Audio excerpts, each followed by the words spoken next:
Hello, everyone. Welcome back, my precious flock, to another episode of RNNC.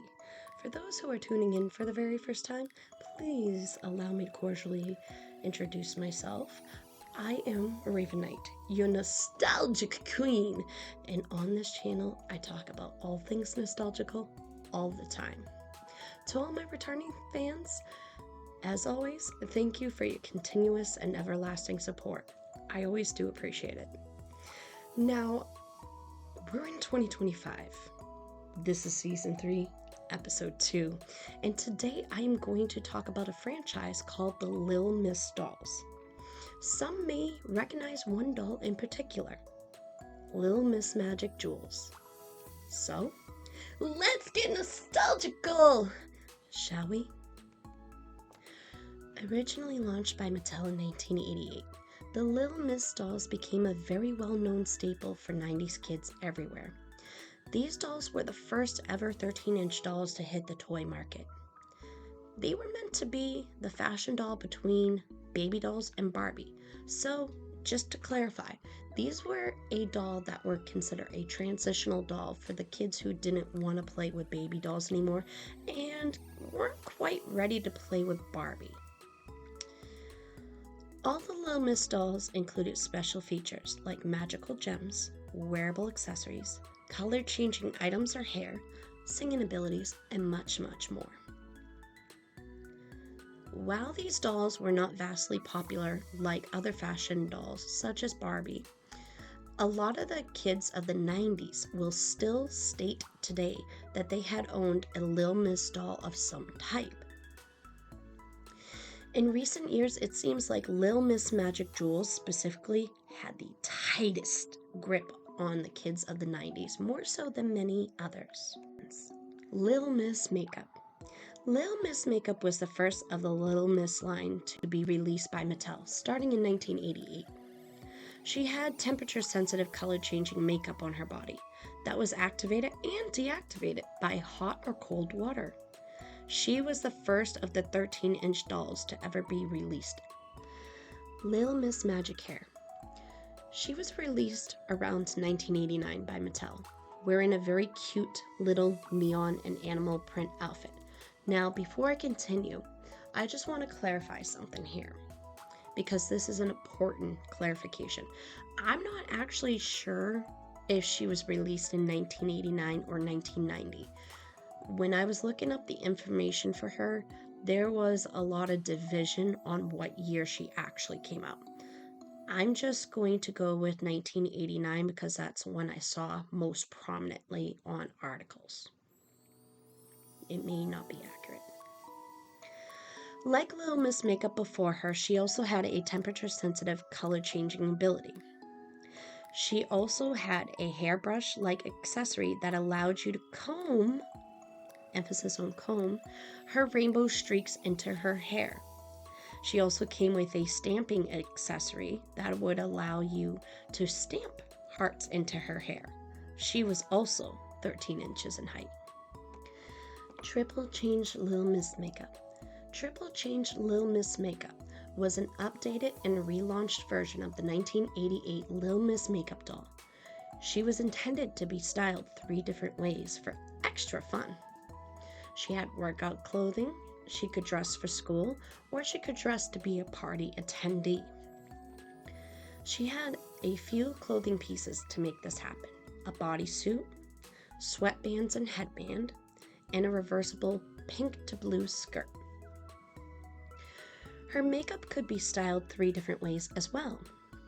Using cold water would give her brown eyebrows, freckles, pink nail polish, pink earrings, pink lipstick, and lavender eyeshadow. Using icy cold water would give her a more dramatic makeup look, which would include red lipstick, dark brown eyebrows, mascara, blush, red nail polish and matching red earrings, a heart-shaped beauty mark on her cheek, and her eyeshadow would turn to turquoise.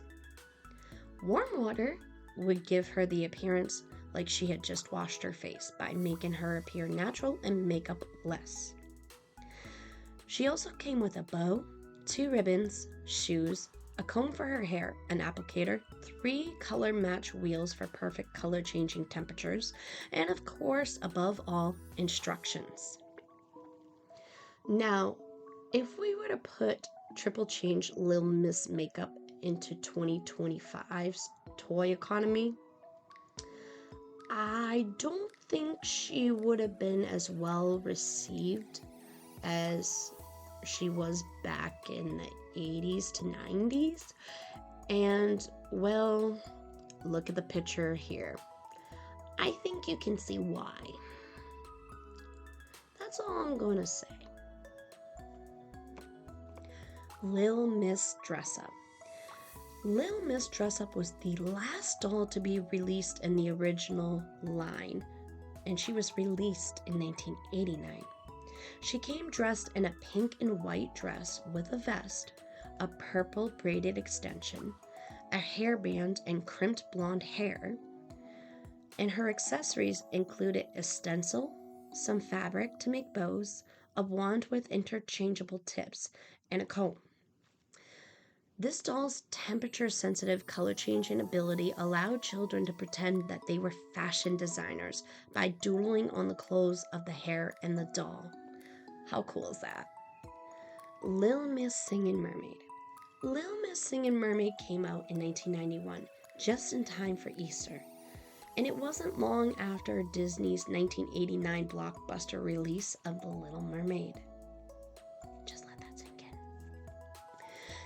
This mermaid had a very unique image. She had a blue tail that had light-up rhinestones, and the tail even changed colors.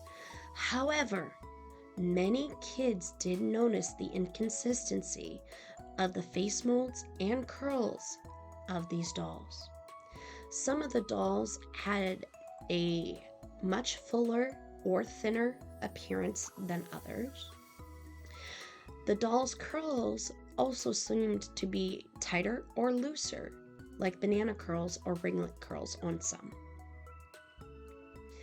Lil Miss Singing Mermaid also slayed in a molded pink crown that had a built-in speaker for her vocals. But it also doubled as a battery pack, which was a bit odd.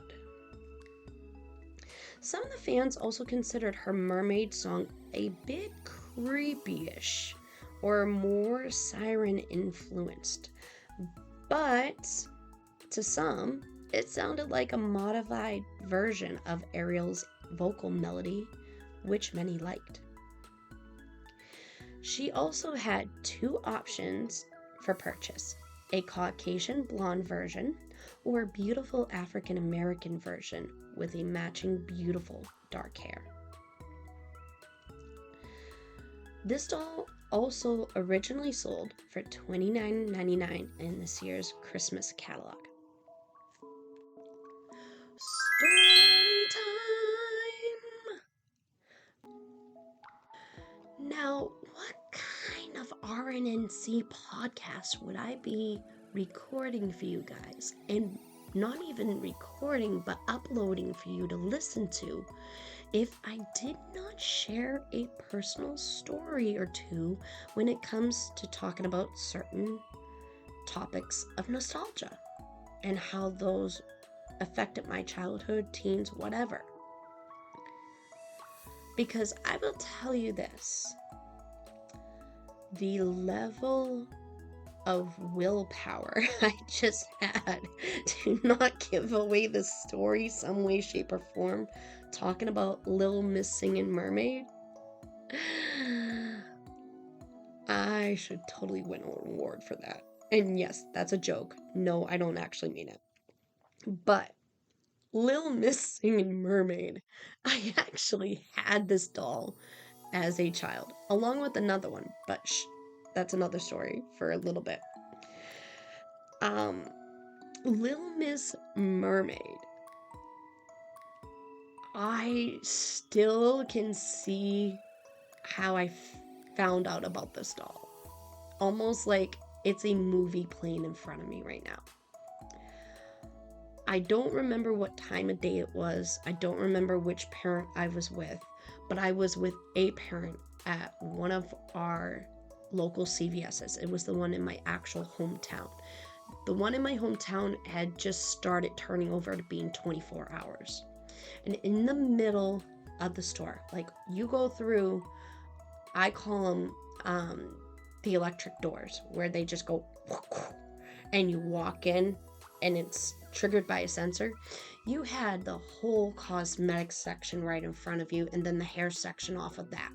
And in the middle of the store, you had all the like random stuff. Let's say, for example, you needed a new sweatshirt, you needed a new blanket, you needed new this, new that. And on the very top shelf, they would have what I call the kids teaser section, which was usually the new upcoming it toys of the year. And when I saw this doll, I will not forget the cutest little I let out. But keep in mind, I was like 3 to maybe 5 years old at that point. And it was way more high-pitched, to the point you heard it in the whole entire CVS.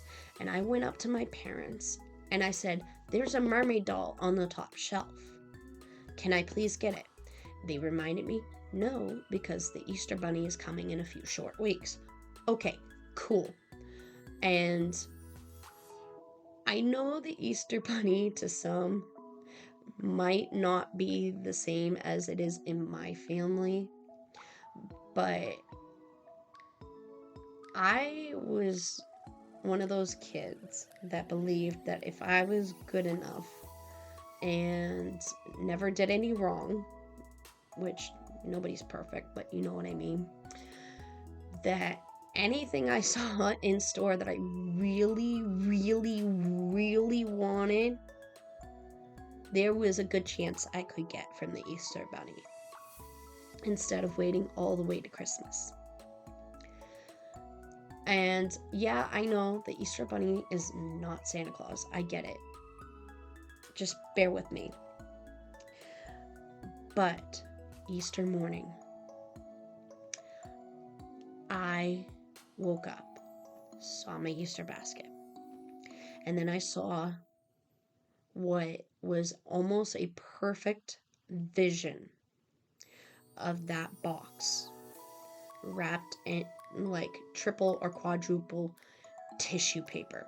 So you couldn't see what was inside of it, but you could kind of see a little bit of the detailing because, you know, tissue paper's thin. And I can't remember if it was wrapped in a purple or pink, like ribbon bow. Like, you know, the ones that you use to tie balloons, that type of ribbon. But I pushed my entire Easter basket aside and I went right to that package. First thing, didn't even look at the Easter basket, didn't care about the Easter basket. I just knew in my mind that I was a very good girl, that I really, really, really wished that the Easter Bunny would bring me this doll. I didn't care about anything else. So, in my living room, I tore that sucker right open. And I remember letting out the magic mermaid. And the second I ripped her box apart and asked my parents for help to cut her out of that box, she was my best friend. I mean, my literal best friend. That doll could never do any wrong. It could go off in the middle of the night and wake me up, and I'd still love her endlessly. I literally had the biggest obsession with hugging that doll for no reason, just to hear her sing this song. And somehow, some way, in my little tiny nugget brain, she reminded me of Ariel. But she had blonde hair and blue eyes. So, that doll became so good of a best friend to me that I used to take her in the bathtub with me into the bubble baths. And if I ever found out she was not in the tub or I misplaced her, right after I took my shower, I would refuse to play in the tub. And keep in mind, back in the 90s, kids' bubble bath products were not only very horribly unregulated, but they were stupid expensive, way more so than today. Anyways, this doll was so freaking awesome. And y'all can go make fun of me all you want. I don't care. But I figured I'd share that cute little story with you. But if I was to have her today, I looked at her online and she was definitely over $50 just for her out of the box. That's for a doll that does not work. For the doll that does not work out of box, it is anywhere between $60 and $100. But even though I don't collect mermaid stuff, I tell you this, she would definitely be in my collector's room.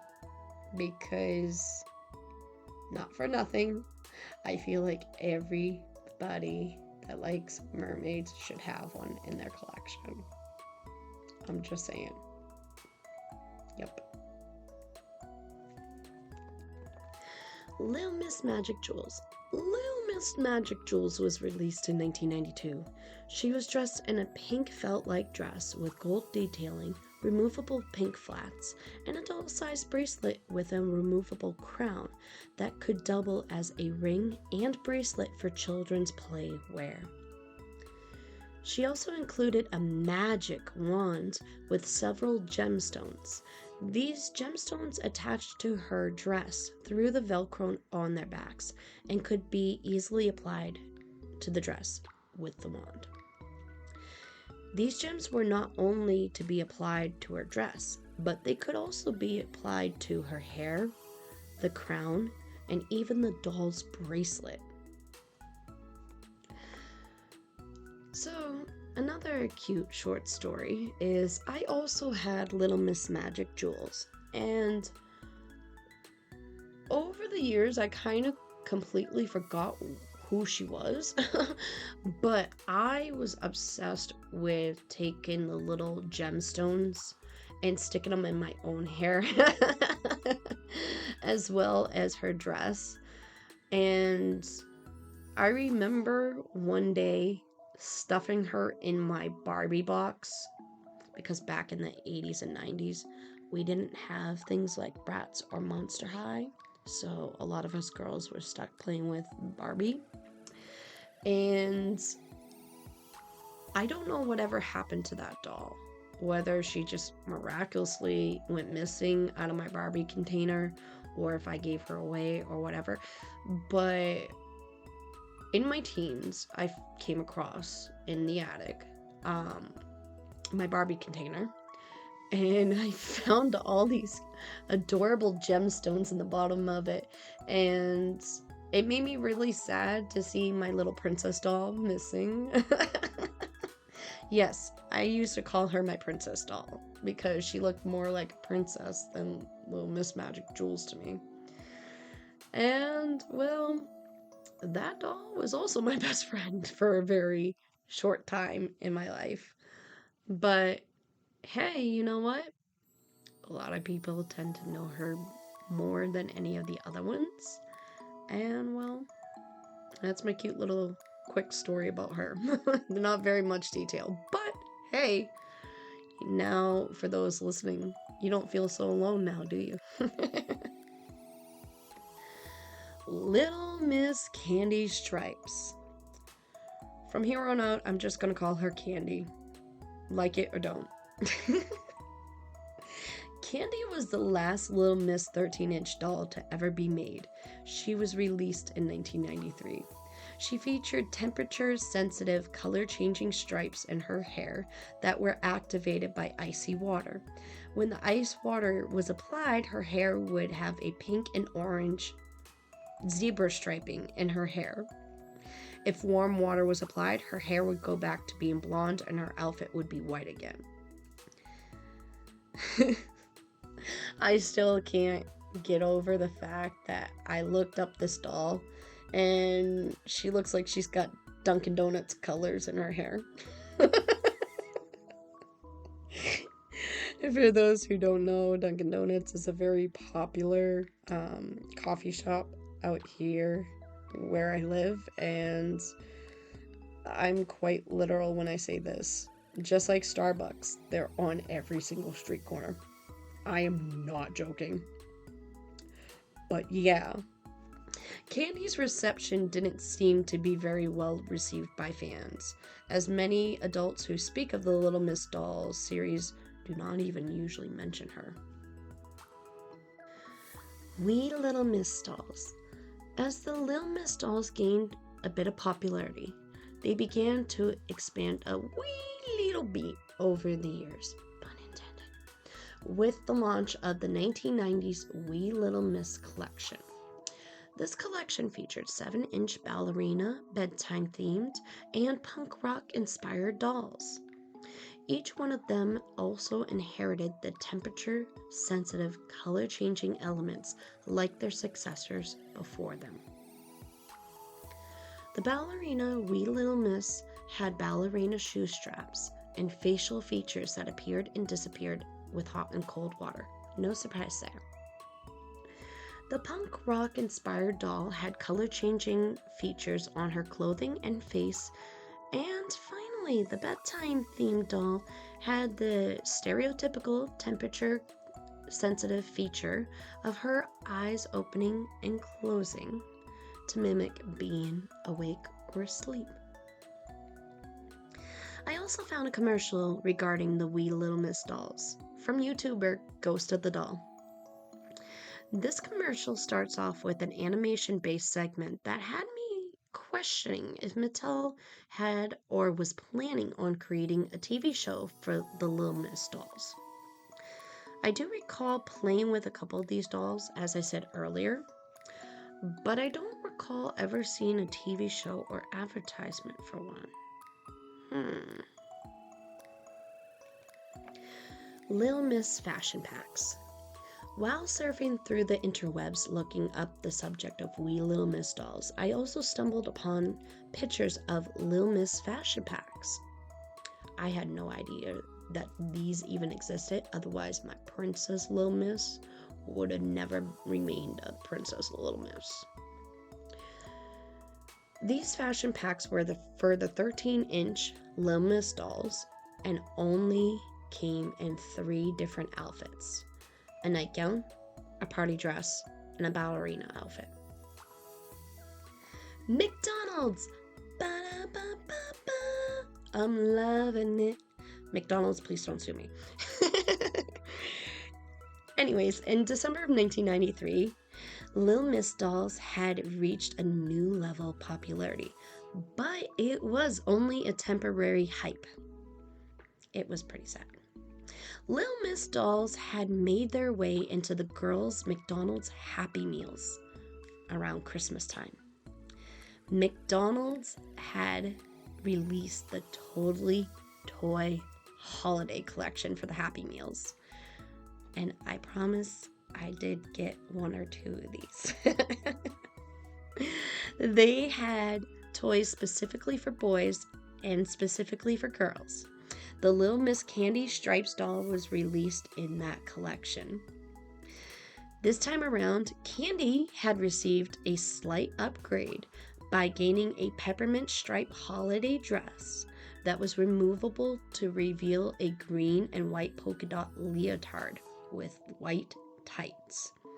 Unfortunately, this was the first and last time Little Miss would ever be in a Happy Meal at McDonald's. Quick thought. If you ever look at these dolls, and I mean really look at them, am I the only one that thinks Sabrina Carpenter looks like she could be a live-action Little Miss doll in a movie? Or Polly Pocket? Just saying. Moving on. a little mysterious ending.